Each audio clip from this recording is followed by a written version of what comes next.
a bit of a problem handling it all as it fluffs out.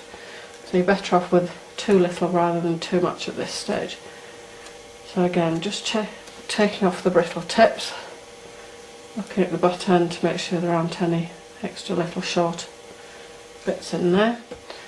And although this is off one fleece, there are lots of different shades, so I'm using the carders to blend the colours as well, so that we have an all over colour rather than a risk of random stripes.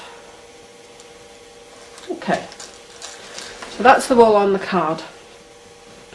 Now I'm going to use my left hand with the handle in the palm that way, so my little finger's nearest the back of the carding cloth. I call this the toe and this the heel, and that will become obvious in a minute when we transfer the yarn, the fibre, sorry. So we're going to start off with the cards together.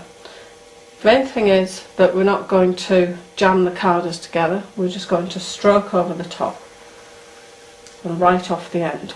In between each pass, make sure that the fibre completely separates, and as you come back round, flip these tips out of the way so that they're not getting caught underneath and causing a double back. The important part is there, that's where the wool is straightened. Now if you come back too soon without separating the fibre, you can see the wool's still joined, and if you come back you're actually going to double the fibre back on itself. So we make sure that it's completely separated, and I use my knee just to give myself a little bit of firm base to card on. I'm keeping the carders totally parallel to each other, but I can actually use them side to side that way if something's building up at one side and I want to smooth it out. I'm also only using about 2/3 of the cloth, so from about here to the end.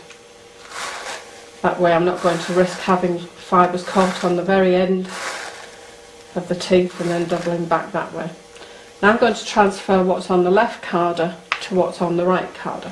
So we turn the right one over, and this is where the toe and the heel come into play. So I'm going to take the toe of the left hand carder, so that both of the faces are uppermost. Put the toe to the heel, 2 cloths, and then you're going to push one back and pull the other one forward, keep in contact. This one's completely cleared and this one has all of the fibre.